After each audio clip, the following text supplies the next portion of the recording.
Universidade Aberta de hoje é uma retrospectiva das matérias mais legais que cada um acha que fez nesse ano de 2014. Então, cada um escolheu uma matéria que achou bacana fazer, que achou bacana editar, e a gente vai repassar essa matéria. PT, qual foi a matéria que você mais gostou de fazer nesse ano e por quê?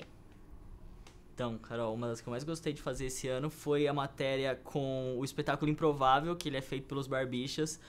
Quando eu fiz a matéria, eles tinham acabado de quebrar o recorde do Tuca de mais tempo em cartaz, foram 7 temporadas já, e eles, com um pouco de conversa, eles são um pouco difícil de se achar assim, mas eu consegui falar com eles e a gente conseguiu bater um papo. Então vamos ver essa matéria que foi bem legal. Eu trouxe o corpo para o laboratório porque dentro do corpo há provas que não retiramos na cena do crime. Fazer uma autópsia, então.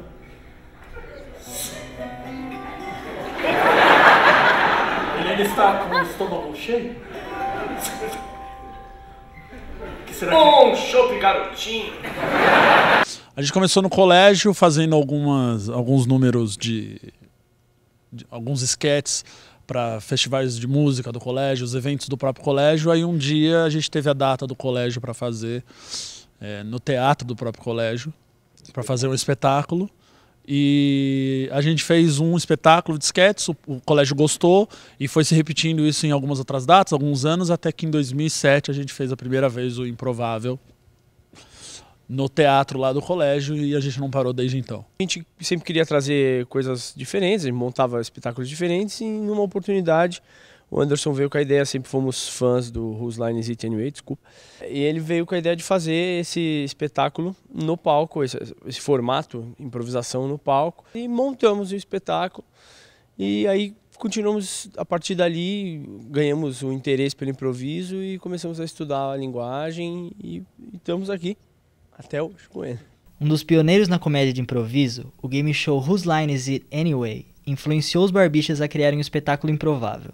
Tanto o programa americano quanto a versão brasileira consistem em situações improvisadas dirigidas pelo apresentador, e foi este formato que trouxe sucesso para o grupo. A gente esperava algum sucesso de público em 2009, mas a gente não esperava que a coisa ia ficar tanto tempo. E a gente sempre conta essa história porque a primeira vez que a gente veio para o Tuca, a gente fazia num teatro que era muito legal, acolhedor, que era o Teatro de São Paulo. Quando a gente veio pra cá, meio que era um teatro de gente grande pra gente. Era tipo, o dobro da será que a gente vai conseguir? A gente não cabia aqui, a gente era, no contrário, como é que a gente não fala quando... A gente não cabia aqui porque sobrava. Isso. Uma das poucas diretrizes em relação ao conteúdo que a gente tem é de não ser chulo, a gente evita piadas sexuais, a gente busca levar o improviso aos limites, que é o que busca a maioria dos improvisadores. Eu acredito que estar no precipício, o público ele quase que vai rir da nossa fragilidade. Os Barbixas ainda falaram sobre a briga pelo público e os vários espetáculos com o mesmo formato. A gente tinha que brigar para que mais público quisesse assistir comédia e não brigar pelo público que já assiste comédia, não é? Então logo que você faz um produto, aí surge outro, as pessoas acham que, ai meu Deus, é o meu concorrente, eu preciso derrotá-lo, eu preciso destruí-lo. E não, quanto mais do seu produto tiver, é até melhor para as pessoas conhecerem esse tipo de trabalho. Então, quanto mais talk shows tiver, quanto mais espetáculos de improviso tiver, quanto mais espetáculos de sketch tiver, é melhor. Mas Deixa falar que eu não tô boa. Há 2 anos que a gente só se encontra meia hora. Eu não sei mais o que fazer. Eu fico pensando por quê? Será que ele tem outra? O que será que está acontecendo? Nada. Nem... Vai embora! Nem olha, WhatsApp, não fada. Ele nunca me manda. Eu vou embora. E eu não quero te ver nunca mais.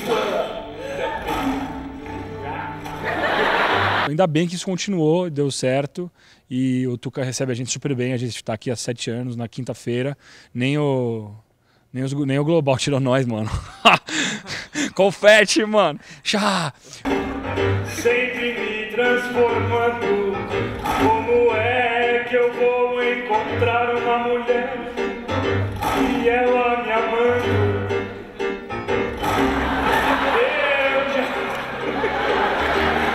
Eu já fiz muitos trabalhos, já fui leão da engenharia.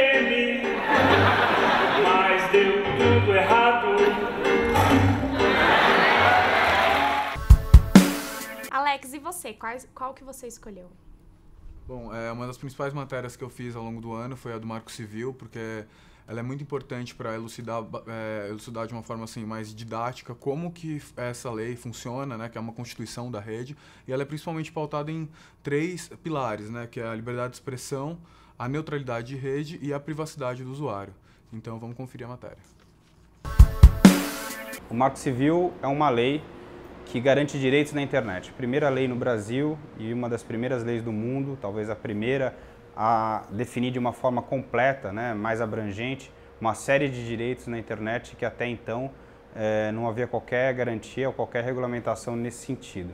Ele vai funcionar como uma constituição de todas as relações virtuais no Brasil, as relações civis. Ele não resolve os nossos problemas, ele não garante absolutamente todas as questões, mas ele aponta um caminho muito importante, que é o caminho de tentar tratar a comunicação como um direito e não apenas como um negócio comercial ou como um privilégio de poucas corporações ou governos que definem todo o processo de forma unilateral. Um projeto que foi a consulta pública, teve um monte de contribuições, é um projeto atípico, porque é o primeiro projeto de lei em que houve uma larga consulta à comunidade, à sociedade, e agora a gente vê com muita alegria ele ter sido aprovado no Senado e, portanto, é uma lei.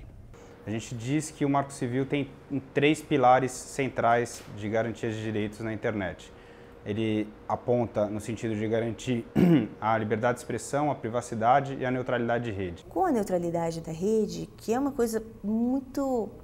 é uma questão a ser aplaudida. O que passa a acontecer é o seguinte: o usuário adquire o seu pacote e ele usa como ele quiser, da forma que ele quiser, sem que os provedores tenham a mínima inserção quanto a como ele vai usar. O princípio de neutralidade de rede, ele é um princípio fundamental para a internet como a gente conhece, né? Para uma internet isonômica, onde a sua comunicação é equivalente à minha e à de qualquer outra pessoa na rede.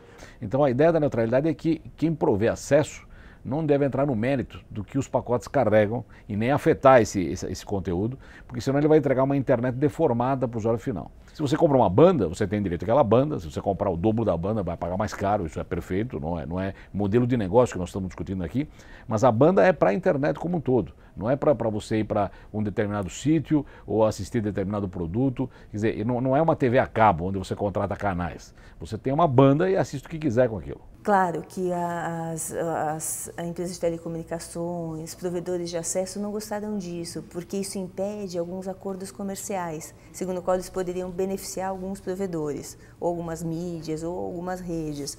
Então, dessa forma, eles não têm esse poder. Eles só podem fazer uma limitação quanto aos megas adquiridos e à velocidade do acesso. Basta ler o texto da lei, você vai ver que tem muita coisa que é feita hoje que não pode continuar sendo feita, porque isso está sendo feita com quebra de neutralidade. Mas a disputa política ela não termina, né? Não é porque a lei foi sancionada, o texto foi aprovado, que a disputa política acabou. Então a ideia do Marco Civil é assim, olha, ninguém é obrigado a tirar nada do ar ou ser responsabilizado por nada, exceto se a justiça disser que aquilo de fato é irregular. O que vai acontecer é que para que um conteúdo seja retirado, existe a necessidade de se entrar com o processo judicial e se obter uma ordem judicial para a retirada do conteúdo. Alguém tem que julgar aquilo e dizer, não, de fato isso é ilegal, irregular e você está ofendendo o sujeito de uma forma indevida, você tem que remover o conteúdo. Isso não pode ser uma autocensura gerada espontaneamente porque alguma coisa não me agrada. Então isso é uma defesa dos direitos do usuário. Então, por exemplo, um blogueiro que fazia críticas a determinado político, aquilo provavelmente deve ter tido textos suspensos, blogs inteiros foram retirados do ar por denúncias ou alegações de infração à honra ou a direitos patrimoniais ou qualquer coisa do tipo. Agora o Marco Civil, ele não impede que esses conteúdos sejam retirados, mas ele inverte, né? Se o provedor retirar, ele vai ter que provar por que ele está retirando, porque ele não é responsável. Se o caso é específico de exibição de partes de alguém, quer dizer, as partes pudendas de alguém estão exibidas, este sujeito aí pode pedir a remoção daquele conteúdo, porque o conteúdo evidentemente é íntimo e é dele. Então aí não há necessidade de alguém jogar um mérito, não quero que certas coisas minhas sejam expostas. Então ele pode pedir isso ao provedor e o provedor removerá. Esta é uma exceção aberta à lei. Ele oferece importantes garantias para a privacidade que simplesmente não existiam antes, né? O artigo 7 do Marco Civil, por exemplo, é um artigo que é claro dizendo que o fluxo de comunicação privada é inviolável. Ele coloca na ilegalidade uma série de ações que sequer eram ilegais antes do projeto de lei. Por exemplo, a cooperação entre corporações de internet com a NSA ou outros instrumentos de governo, é uma cooperação ilegal. A gente não pode esquecer a motivação dele. A motivação foi justamente possibilitar uma privacidade maior do nosso usuário, inclusive por uma questão de espionagem que foi feita a alguns órgãos e empresas brasileiras. Se o Marco Civil tem vários artigos que garantem a privacidade, né, de uma forma consistente, o artigo 15 fragiliza as garantias que o próprio projeto estabelece, quando ele define que empresas que atuam na internet são obrigadas a guardar as informações que os usuários gerarem nas suas aplicações por 6 meses para fins de investigação policial. Então, na verdade, existe hoje uma regulamentação de guarda de informações e de necessidade de abertura dessas informações mediante ordem judicial. Isso cria alguns problemas e cria outras soluções, é uma questão ainda muito dispersa. O que acontece? Que problemas isso cria? Claro que vários provedores ainda não têm toda essa a capacitação técnica e esse investimento necessário a guardar esse tal número de informação por 6 meses. Em contrapartida, é claro que se alguém invadir o meu e-mail, invadir o meu computador, eu vou conseguir saber quem foi, em qual momento e quando isso foi feito. O que eu realmente vejo com uma certa reserva quanto ao Marco Civil é essa judicialização da internet. Ou seja, se eu quiser a retirada de um conteúdo, eu necessariamente vou ter que buscar o Poder Judiciário.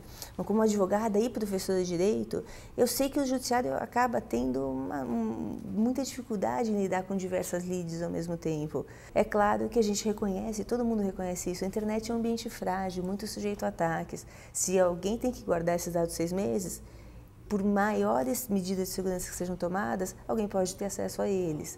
Então, assim, a internet ainda é uma área muito complicada de ser regulada.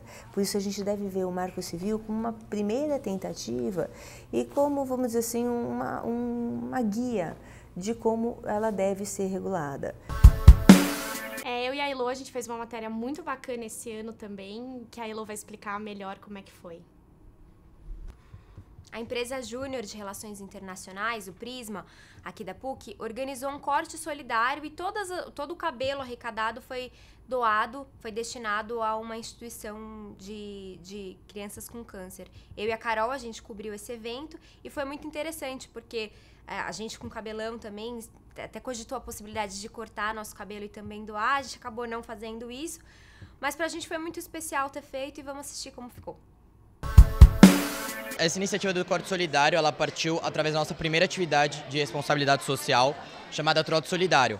A gente fez essa divulgação para alcançar a maior quantidade possível de pessoas, porque assim, é o que eu sempre falo pro pessoal, as pessoas ajudando a gente consegue ajudar outras pessoas também. Você prende o cabelo com um elástico e a partir do topo desse elástico você corta. Você embala num saco plástico e prende, e a gente etiquetou com o nome e todas as informações da pessoa para receber o certificado que a instituição traz de volta para a gente. Depois que a gente arrecadar todos, a gente vai mandar de uma vez para a instituição e a gente espera o quanto antes do retorno dos certificados para entregar para as pessoas. Antes eu não sabia que tinha esse tipo de projeto e não de uma maneira tão fácil como na faculdade, onde todo mundo vê divulgação e etc. É a primeira vez que você participa de um projeto desse? É a primeira vez. O que você está achando da experiência? Eu tô adorando, tô curtindo, viu? Tô. Até que elas estão bem, assim, tô querendo cortar bastante. Não, estão sem medo, sem dó. Eu tenho 2 cabeleireiros, são muito meus amigos, aí eu contei pra eles sobre essa iniciativa, eles super toparam, como eles são do mesmo salão, não puderam vir os 2. Aí eles combinaram, aí ele veio, super topou, adorou a ideia, tá super feliz também, super satisfeito. Quantos centímetros você cortou? 15 centímetros. E você gostou do resultado? Gostei. Tudo bem, fiquei um pouquinho mais jovem do que eu já sou, mas ficou legal. Foi a primeira vez que eu cortei tão curto e pra doar e eu tô muito feliz com o resultado, eu gostei. Você tem um apego muito forte ao seu cabelo? Tenho muito forte, mas faz um tempo já que eu queria doar meu cabelo e precisava mesmo de um incentivo e aí já que vai cortar junto, então...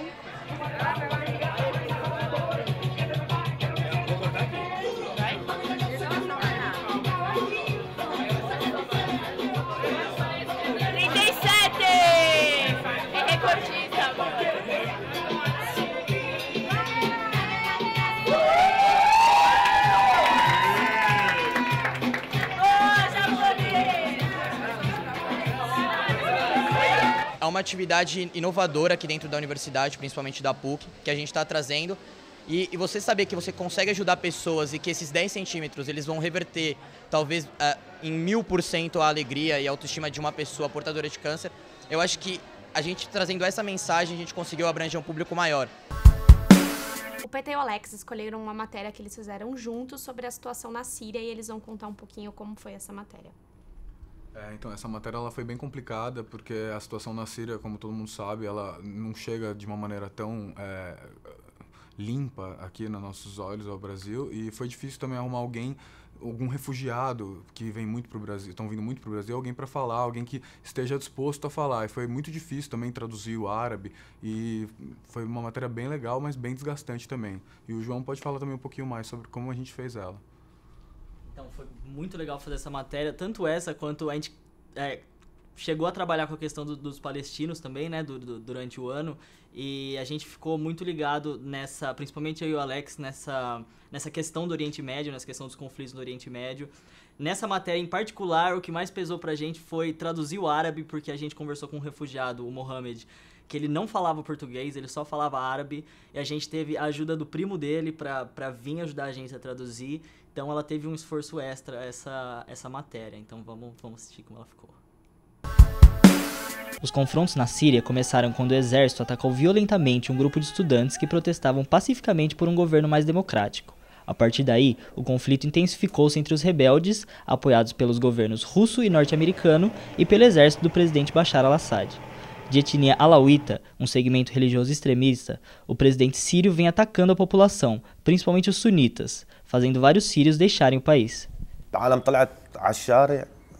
طالبت بشغلات أحسن طالبت شوارع مو منيحة ضبطوا الشوارع طلعوا لما إن تفاجئوا إنه الرد تبع الحكومة والرئيس كان قاسي وإن الشعب السوري ما كان متوقع إنه الرئيس يعمل فيهم هيك إنه نحن طالعين مظاهرة عم نطالب بيقوصونا يعني أب ماتوا 3 شباب ماتوا عمرهم 20 22 سنة 23 سنة هو حمل سلاح لياخذ بتاره انه هو زعل على اولاده شباب هو تعبان لصاروا الشباب وكذا بس انا بتوقع انه صار هيك لانه في دول ما بدها يطلع الرئيس في مصالح بينهم وبين امريكا مصالح بينه وبين إسرائيل مصالح بينه وبين إيران بينه وبين روسيا بينه وبين الصين يعني مو قضية شعب إنه ما بده الرئيس مصالح ما هو الشعب دائما ما حدا بيهتم فيه بينسوه بيهتموا بمصالحهم مصاري بترول كل شيء صعب صارت الحرب وصلت لهون لأنه كتير عالم ماتت اللي ماتوا اولاده قدامه حمل سلاح وطلع بده يخلص. That what's going on in Syria is a revolution. More than 200,000 people have been already massacred. Palestinian refugee camp is besieged by Bashar al-Assad's forces and his stooge Palestinian factions. And the liberation of Palestine will only pass through the liberation of Damascus and Al-Yarmouk refugee camp. فكرت كثير لما أنا كنت بدي سافر قبل ما أسافر كانت كثير صعبة الفيزا السفر على البرازيل أو أي دولة بدي سافر عليها صعبة فكرت إذا ما طلعت لي ما حسنت سافر بدي أحمل سلاح وأطلع. Com muita dificuldade, Mohamed conseguiu seu visto para buscar refúgio no Brasil, assim como Sara, que foi forçada a deixar seu país por ter se aliado a grupos revolucionários. حيصير هيك بسوريا وهم بالبرازيل شعب منيح طيب أنا ما شفت منه شيء يعني كلهم مناح وبيساعدوا بيحبوا الغريب وانا ما كنت متوقع هيك الشعب البرازيلي بيكون هيك يعني كل هالقد منيح وجيد. I'm a political exile here in Brazil. I left Syria. I was forced to leave Syria in exactly 2 years and 15 days ago. It's very beautiful. I love Brazil. It's a very beautiful country with a very strong history of struggle. And it's adapting has been made much easier when I came to Brazil after the June days. after 2003 June days, I feel a lot of similarities, or at least I can continue to be on the streets when I was kicked out from Syria. A inoperância da ONU em mediar esses conflitos é também um dos motivos pelo qual a Síria não consegue sair da situação em que está. First, I was in their Syrian headquarters office where we used to distribute food parcels to impoverished Syrian agricultural territories. And this also made me realize how much of an illusion it is when Bashar al-Assad and the Ba'ath government is referred to as socialist, because I personally was involved in a program that feeds more than 400,000 Syrians that have been left to poverty because of the neoliberalization of the Syrian economy. I think this is the biggest ideological scam in the world. There is no such thing as neutrality, and stating you are neutral is in fact the epitome of ideology. ما حترجع مثل الأول. ما راح ترجع مثل الأول. لأنه العالم تغيرت. العالم تغيرت. شافوا هيك عم بيصير بسوريا. شافوا انه في عالم من قلب سوريا هن سوريين عم يقتلوهم. لانه خلص ما عاد في امل ترجع مثل الاول البلد. كلها تغيرت. لانه هو لو كان سمعان العالم شو بدها ما كانت صارت حرب ابدا. A matéria que eu escolhi para ser reprisada é uma matéria que eu fiz esse ano sobre o projeto Músicos do Elo. É um projeto muito legal que é feito lá no Hospital Santa Lucinda, que é na PUC de Sorocaba, e é um projeto que envolve música, que envolve educação, que envolve teatro, e ele ajuda a melhorar a qualidade de vida dos pacientes e dos funcionários desse hospital. Foi muito emocionante fazer e a gente vai assistir agora. Eu sei que vou te amar. Por toda a minha vida eu vou te amar, desesperadamente eu vou te amar, em cada despedida eu vou te amar. O projeto Músicos do Elo começou mais ou menos fazem 15 anos, na Universidade de Estrasburgo, na França. Eu sou professor dessa universidade e eu estava dirigindo um departamento formando músicos que iam trabalhar nas escolas de crianças. E isso teve muita repercussão. Um dia me pediram, olha professor, tem crianças que não estão na escola, estão no hospital, pensa nelas. E eu comecei a pensar, comecei a formar alguns alunos que trabalhavam com as crianças no hospital. A gente criou um novo departamento, um novo diploma universitário de músicos atuantes em hospitais.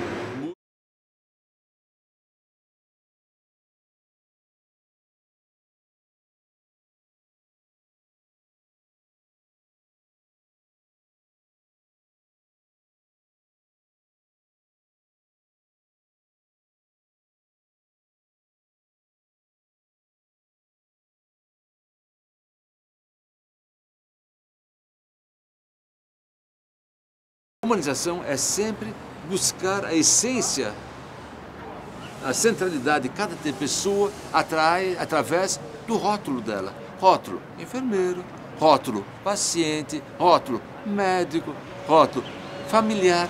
Mas atrás desses nomes, sem pessoas. Homens, mulheres, jovens, crianças, adultos, idosos, que são pessoas, que são profundamente humanas. O músico procura encontrar a centralidade de cada pessoa do hospital. Mamãe querida, meu presente, minha amiga, mora no meu coração, muito linda, mamãe me escute, mamãe vou cantando essa musiquinha pra você. O desrespeito é absolutamente contrário ao projeto. Tudo é cheio de delicadeza. Eu falo, gente, imagine uma bolha de sabão. Ela é bonita, brilha. Quando a gente mexe nela sem cuidado, ela explode. E não fica nada, a gente perde tudo. Não é? Esse respeito na relação musical é essa. Tão delicada que a gente faz isso muito cuidado.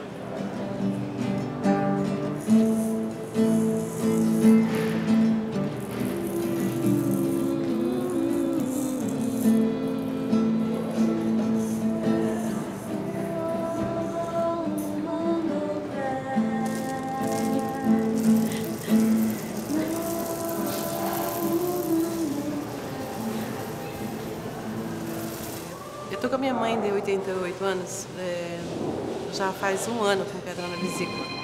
E a gente conseguiu a cirurgia, só que faz 3 dias que ela entra de jejum, fica 12, 20 horas de jejum e tem casos de mais emergência urgente, passa um outro na frente, que é o normal, né? E faz 3 dias que a gente tá aí, sabe? E hoje ela foi pro centro cirúrgico. Eu já tô segurando já faz tempo, né? Nossa, a gente ama ela demais. Quem não se lembra a música, a dança, a música, a primeira dança com o namorado ou namorada? Quem não se lembra o som do mar durante o primeiro beijo? São todos sons, cada um carrega com a gente. Então, sons muito íntimos. E você escuta esse som, você viaja. No hospital, as pessoas também, como você e eu, como nós todos.